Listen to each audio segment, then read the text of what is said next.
Hello chess friends, I am International Master from Serbia, Ratkovic Milovan, and in this course we are going to talk about London system.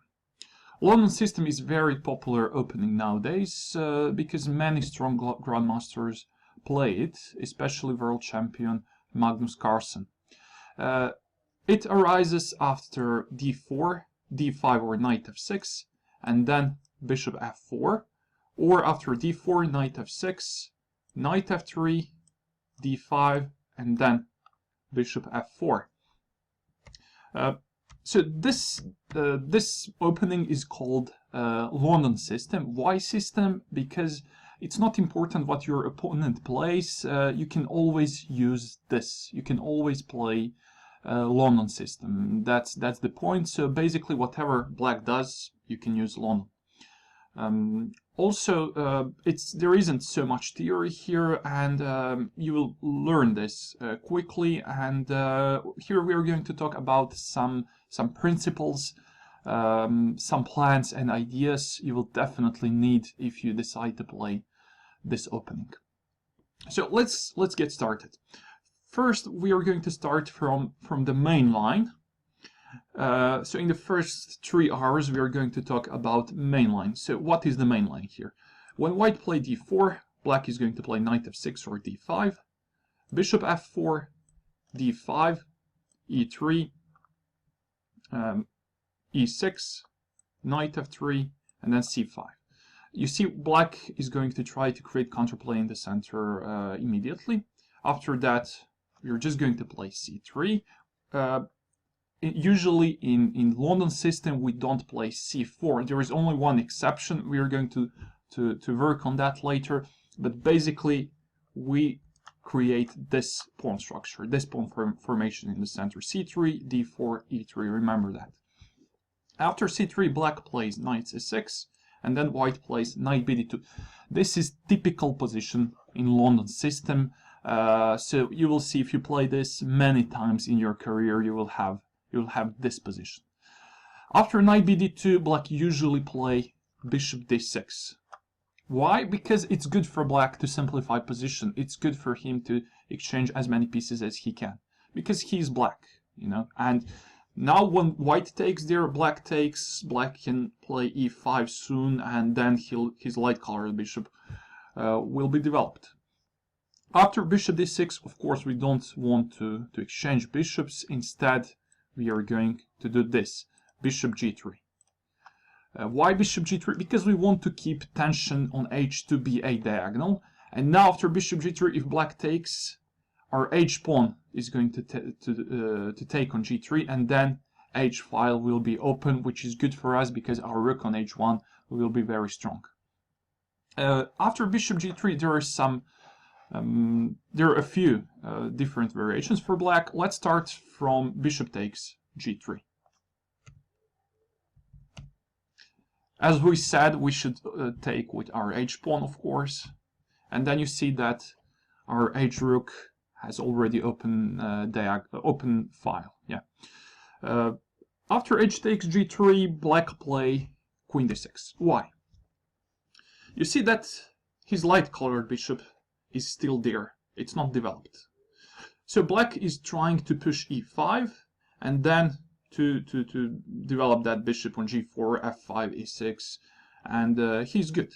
Yeah, so we need somehow to prevent that, and the best way to do that is to play bishop b5. Now e5 is impossible because we just take there. After bishop b5, the main move for black is bishop d7. So bishop d7, there is no longer a pin on this diagonal. So yeah, bishop d7 is normal developing move. After this, we can just take the knight. Let's eliminate that knight. I know that, yeah, usually in chess you don't give your bishop for your opponent's knight. That's the rule. But in this concrete case, we do that because position is closed, and basically in closed positions, knights are better than the bishops. And also in this concrete case, after bishop takes, you see that our knight from f3 can jump on e5 square. That's excellent outpost for our knight, and our knight is very powerful piece on e5. After knight e5, again, yeah, black has several options. Let's start with knight d7. So black wants to eliminate our strong knight, and then if we take there, he's going to take with the bishop, and then we just, yeah, we have nothing. So after knight d7, just bring this knight into play via f3 square. So knight d f3. When black takes there, we take, and you see what is our plan in the future. First of all, we still have open h file, and h7 pawn is hanging constantly, you know, so whatever black does, he will always have problems with his h7 pawn. Also, our knight is very, very strong in the center. We're going to play f4 to support it, and try to compare our knight on e5 and his bishop on c6. Our knight is much better piece than his light-colored bishop on c6. So after f4, we're going to develop our queen, rook, king can go on f2, we can play short castle or long castle. It's not so important. We will see what is black going to do, and then to decide what to do with our king. But basically, at this point, we have excellent position. So it's just important to remember main ideas and plans here, and you will know how to play this position. Okay, so yeah, don't be afraid to take on c6, because that's good for us, and we just stay with good knight in the center. After knight e5, black could also play his bishop on b5. You probably see why. Now he prevents short castle, and there is no way we can play that because of this bishop. Yeah, but that's not big deal, because yeah, we don't need to play short castle. At this point, our king is perfectly safe in the center. So first, let's develop the queen on f3. After queen f3, black cannot play knight e7 anymore, because his f7 pawn is hanging. Also, if he plays short castle right now, it's very risky, because there is g4, later g5, okay, g5, and then queen h3 or queen h5, and h7 pawn is going to fall. So short castle is a very risky move, and after that, white has almost decisive attack on the king side. Instead of short castle, if he tries with the long castle, in that case, knight takes f7, and yeah, you see, just black is terrible now. So yeah, black has huge issues with our knight on e5. Our knight is our central and the key piece. So the best move definitely for black is king e7. So he chooses to keep his king in the center. Yeah, I think that that move is his best option. After that, we will do this, g4. You see, what are we threatening to do? We're threatening to play g5, and when knight retreats on d7, then f7 pawn is hanging. That's the threat, and also you see that we gain space on the king's side. It's very good move. After g4, black can do a few things. He can play something like h6 maybe. Yeah, he wants simply to prevent g5. In that case, let's attack the bishop first. If bishop goes on d7 or c6 or e8, then we can just play short castle, and we will have excellent play, because black king is in the center. You know, it's not in danger right now, but in the future you will see that we will create some threats, and his king cannot stay there. You know, you see that the board is full of the pieces. There are many pieces on the board, especially queens, and yeah, in that sense, king is in danger in the center. So if black brings the bishop back on this diagonal, we will simply play short castle. If black plays his bishop on a6, you see that he still prevents short castle. But as I said, we don't need to play short castle. We can do this. We can play long castle. Our king is perfectly safe on the queen side. You see that this bishop is now practically out of play.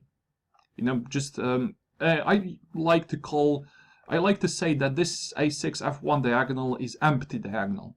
There are no pieces on this diagonal. So black bishop is basically cut off, out of play. And after long castle, yeah, what is our idea? Our idea is somehow to try to activate this knight, and maybe to play queen f4, g5 to try to organize attack in the center and on the king side. Also e4 is possible, possible move, and white has a good position here. Okay, what else? Yeah, after g4 he can maybe do this rook from a8 to f8 to defend his f7 pawn, but again we can do the same, a4. If he brings bishop on this diagonal, then we can play short castle. If he plays bishop a6, we can play long castle. And we are good. Also g5 is one of our next moves, and that's it. Later, maybe he's going to play knight d7, we're going to take, queen takes, and this knight is going to be transferred on e5. During that time, that bishop will just stay there doing nothing. Okay, yeah, so you basically know what to do after that. Let's just repeat this. It's important. So d4, d5, bishop f4, knight f6 for black, e3, c5, c3, knight c6, knight d2 first. Later I'm going to explain you why we play knight d2 first, why not knight f3. Knight f3 is of course, a good move. Just let's play knight d2 because of queen b6. Okay, later we are going to work on that variation. It's also one of main variations in London. So right now we are working on e6. After e6, just play knight f3, bishop d6, and then bishop g3. Just keep tension on h2 b8 diagonal. And after bishop g3, black takes. Pawn takes. And then black play queen d6 to try to play e5. Of course, we are going to prevent that by playing bishop b5. And after bishop b5, black played the main move, most popular move, bishop d7, but we saw we should just take there, and after bishop takes, then our knight jumps in the center like this, and we have better play.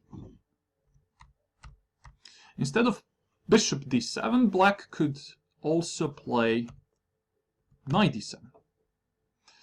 Knight d7 is possible move because he wants to play e5 anyway. You see, that's the threat, and even if we take there, he will take with his b pawn, and then yeah, e5 is his next move. After knight d7, let's play g4 first. So we don't want to decide yet what to do with our king. That's a common thing, typical thing in London system, to keep our king in the center for a long time and to see what is happening on the board, and then later maybe in move 20 or something to decide where to where to move it. So right now our king is good here, and it will stay there for the next few moves. Just situation need to be clear, and then we will castle on the king side or queen side. We don't know yet. So knight d7 is the last move, and then we play g4. G4 is a good move because we prepare in the future attack on the king side, and we gain space. We gain space there. So yeah, now let's see what happens after e5. So that is black's idea. Black wants to do that because he wants to open c8 h3 diagonal for his light squared bishop. After e5, just take there. d7 knight takes, and then we can play our knight on e4. You see that d5 and c5 pawns are weaknesses now, and black is going to lose one of them in the next move. So e5 is a mistake, and now after this move, black is going to lose one of those two pawns. So let's say that he takes on f3, g takes f3, queen goes on d8, and then knight takes c5. White is a pawn up, and white is of course much better. So he cannot do that. He cannot play e5. So I think that this knight d7 move isn't accurate. And yeah, just remember after knight d7, play g4. If black plays e5, take, he takes, and then play knight e4, take the pawn. What else black could do after bishop b5? He can play short castle. Yeah, he thinks that we have nothing on the king side, and he does that. Actually, it's partly true. because later in the future, of course, we can organize some attack on the king side. Right now, we don't have enough resources to attack Black Castle, but yeah, as I said, let's see in the future. We'll definitely do that. After a short castle, let's take the knight.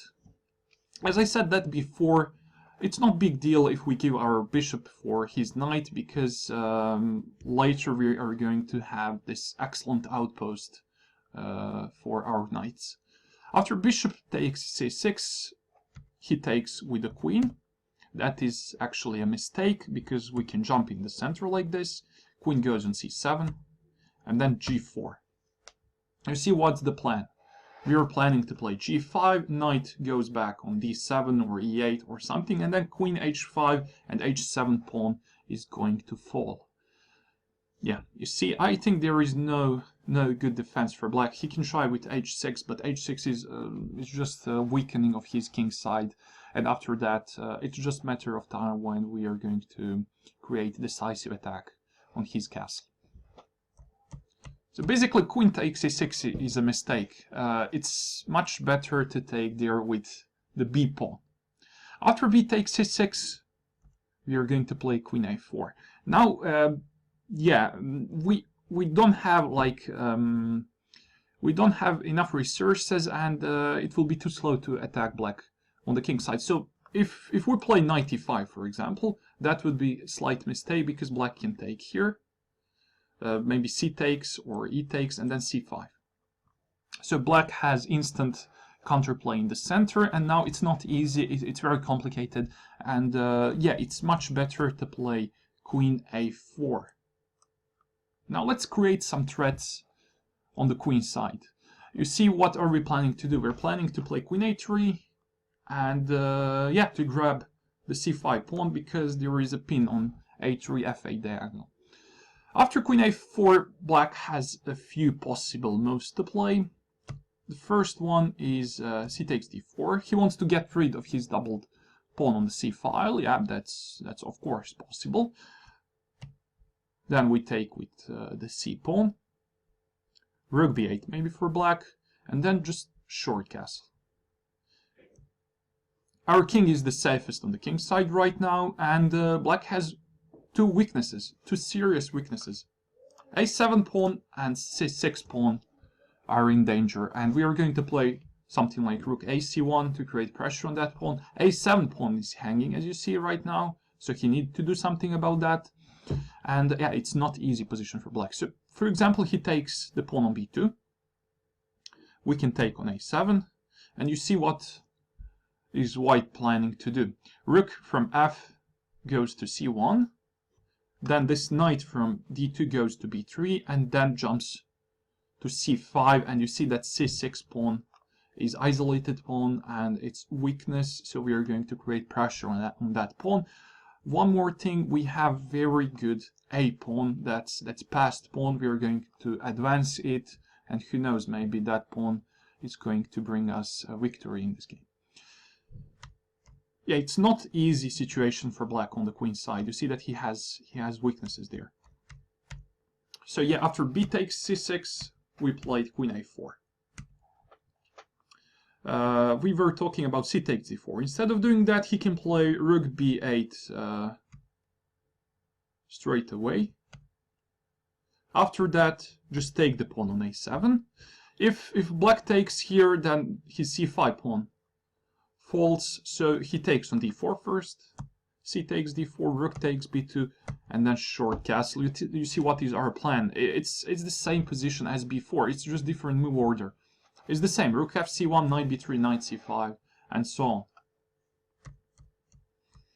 Okay, and there is one more possible move for black in this moment after queen a4. So he plays his knight to d7. He wants to defend his c5 pawn one more time. Yeah, it is possible, but then, yeah, let's just play queen a3. Our next move is knight b3, and black c5 pawn cannot be saved. Yeah, so knight b3, and just take the pawn on c5. Yeah, okay, so, yeah, just let's repeat this. So bishop d6, bishop g3, and then black has several options. We are talking about bishop takes, h takes, queen d6, and then bishop b5. After bishop b5, we were talking about bishop d7. That's the main move. After bishop d7, just take the knight. We were talking about knight d7. After knight d7, just play g4. And the last move black can play is short castle. After that, just take the knight. If he takes with the queen, that is a mistake, because we can play knight e5 and then g4. If he takes with the b pawn, then just play queen to a4, try to exploit his weaknesses on the queen side.